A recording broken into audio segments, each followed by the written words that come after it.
Okay, this is going to be a series of videos. It's revolving around the idea of the Trojan Horse, which is a story by Homer. And basically, they brought a Trojan horse inside the walls of a city, and they put people in there. And when the city went to sleep, the people came out of the horse and opened up the city gates, and that's how they were able to win the war without going through the walls. They put a Trojan horse in the walls, and they were able to get in there that way. The Trojan horse is in the church. It's there. And this is, I'm probably going to need a few videos to explain this. It's not something I'm going to be able to do in 10 minutes. Basically, Satan's desire is to infiltrate the church. He uses people to do that. And oftentimes he uses ministers. Just like the Bible says that he transforms his ministers into, they're light. They're transformed to ministers of light, but they're not light. They're darkness. But they're wolves in sheep's clothing. And they're in the church, and you can't be deceived about that. You have to know that that's the truth. That they're in the church. Okay? The institutional church, which is the institution, which I believe is not even really Christ's church. I think Christ's church is partly in the institutional church, but also partly outside of it, because a lot of people have left the church, like myself. But I want to outline what I've already talked about in 2 legalism videos. I talked about legalism 1, legalism 2. You can read those, but they're not necessary. But I would suggest I would suggest you watch those videos. But legalism / Hebrew roots / Messianic understandings / another gospel / what their focus is, I believe that absolutely is the Trojan horse. I believe that they're going to use that to absolutely kill the integrity of the church. And I believe God's going to allow it as a judgment on his church. Because the Bible is very clear in the book of Peter that before judgment hits the world, judgment hits the church.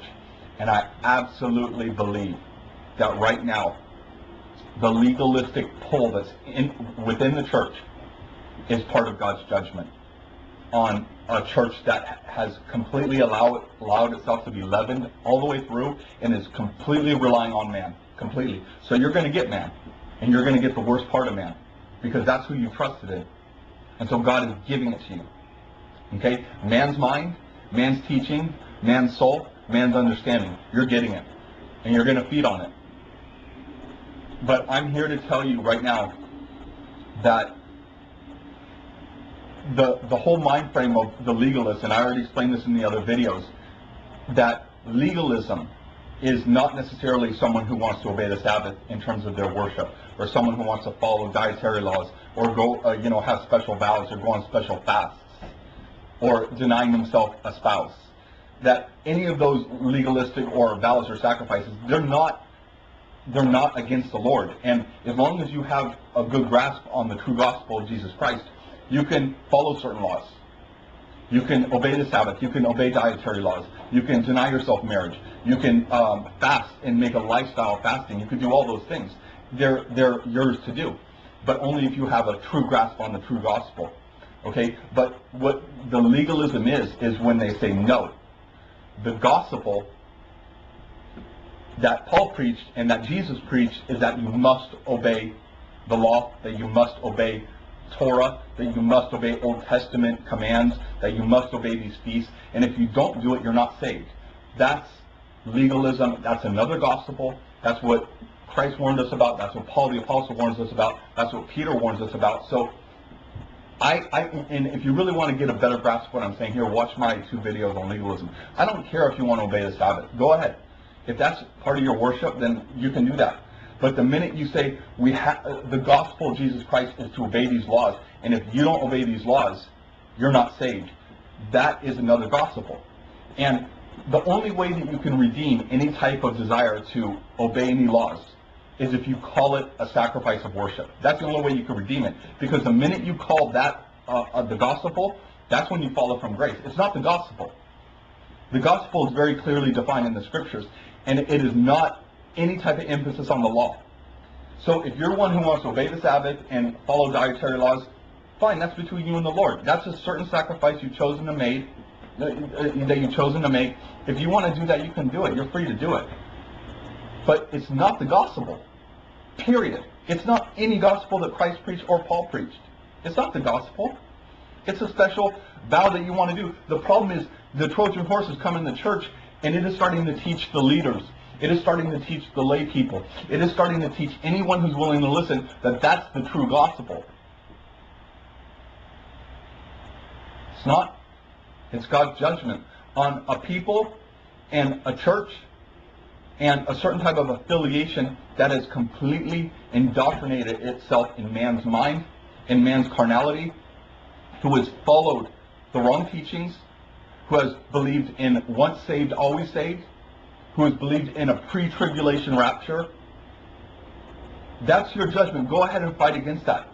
Because their entire desire is to infiltrate the church. See, here's the thing. This is why I call this video the Trojan Horse has come in the church. Because there's a lot of false gospels out there. Isn't there? I think we can agree on that. There's a lot of false gospels.